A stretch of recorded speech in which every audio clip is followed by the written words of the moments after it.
This technical briefing outlines the correct procedures for the installation of indoor and outdoor heat pump units. The content will focus on positioning, fixing, and verification, which are fundamental to ensuring optimal system performance, reliability, and energy efficiency. The briefing is structured into 5 main topics. First, unit positioning and fixing. Second, vibration and noise isolation. Third, specific methods for installing indoor unit types. Fourth, condensate and maintenance access. And finally, installation verification and documentation. The first section addresses unit positioning and fixing. It's important to understand that correct positioning and secure fixing are foundational requirements. They directly impact the functionality, efficiency, and overall longevity of the heat pump system. For indoor units, the site selection must achieve uniform air distribution, avoid direct drafts on occupants, and allow easy access for filter cleaning. For outdoor units, the key criteria include adequate ventilation, shelter from prevailing winds, and minimal exposure to environmental contaminants. For both unit types, maintaining the manufacturer's specified clearances is essential for airflow, heat exchange, and all future service access. This table provides some reference minimum clearances typically specified by manufacturers. Outdoor units often require between 300 and 500 millimeters on the sides and 1,000 to 1,500 millimeters in front. Indoor units generally require at least 150 millimeters above and 100 millimeters to each side. A failure to meet these clearances can cause air recirculation, which in turn leads to reduced performance. Outdoor units can be secured using one of 3 primary methods. A ground-mounted unit must be installed on a vibration-isolated concrete plinth or a suitable steel base. A wall-mounted unit must be affixed using robust brackets attached to a solid, vibration-resistant surface. And for rooftop installations, a structural evaluation is required, and the mounting must incorporate devices to resist wind loads and mitigate vibration. The correct leveling of both indoor and outdoor units is a critical installation step. It is essential for ensuring proper condensate drainage, preventing mechanical strain on components like bearings and fans, and maintaining correct internal refrigerant flow. A calibrated spirit level must always be used to verify a perfectly horizontal position. Section 2 now covers vibration and noise isolation. Here, the focus is on the methods used to mitigate the transmission of operational vibration and what is known as structure-borne noise into the building itself. Structure-borne noise is defined as vibrations that originate from the equipment, travel through the building's physical structure, its beams, floors, and walls, and are then radiated as audible noise in other locations. Effective isolation techniques are required to prevent this phenomenon. Various isolation systems are employed depending on the unit type and its location.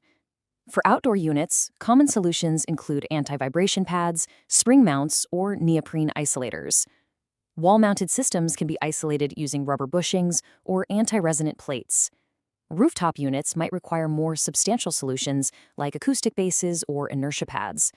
For indoor units, padded brackets or sound-dampening inserts are used to achieve acoustic decoupling. Section 3 will detail the installation procedures for different types of indoor units. Wall-mounted, cassette, and floor-standing units each have their own specific requirements and installation methods that must be strictly followed. As this table shows, the recommended vibration damping methods vary by unit type. For ceiling cassettes, spring-loaded or rubber-isolated hangers are specified. For wall-mounted units, anti-vibration mounts or rubber pads are required.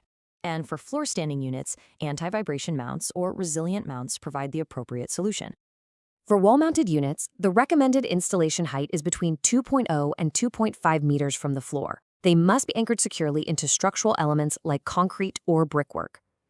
Cassette units, on the other hand, require a ceiling void of 250 to 350 millimeters and must be fixed to a reinforced ceiling structure. In terms of airflow, wall units are designed for horizontal distribution, whereas cassette units should be placed centrally to achieve balanced, multi-directional air distribution. Floor-standing units should be positioned on a firm, level surface, usually near perimeter walls or under windows. It is important to ensure a minimum clearance of 200 to 300 millimeters is maintained on the sides and above the unit. This space is necessary for adequate airflow and to allow for maintenance access. Section 4 covers 2 related topics: condensate management and provisions for maintenance access.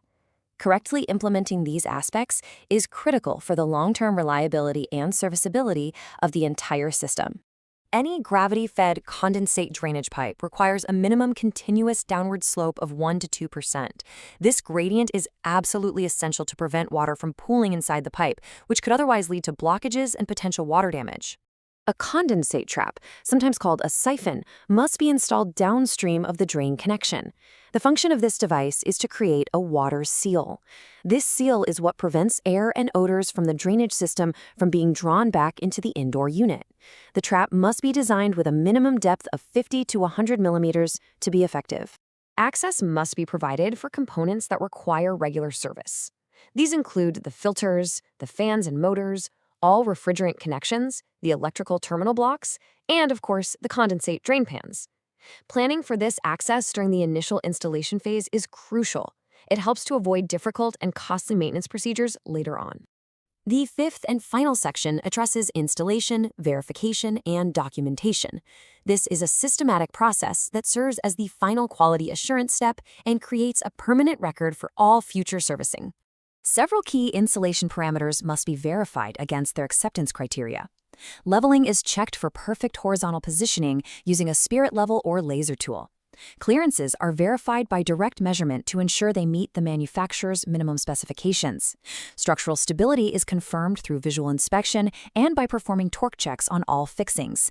And finally, vibration isolation is inspected both visually and tactilely to ensure there is minimal structural transmission. Comprehensive photographic documentation is a key part of the project handover. This documentation should include clear images of several items: the unit labels showing model and serial numbers, the final positioning and key clearances, all structural fixings and anchoring points, the complete condensate drainage arrangement, all refrigerant and electrical connections, and the installed vibration isolation measures. Finally, the documentation package must include updated as-built floor plans. These plans need to accurately show the precise location, the orientation, and the designated access routes for every installed unit. This information is critical for facilitating any future service and maintenance operations efficiently.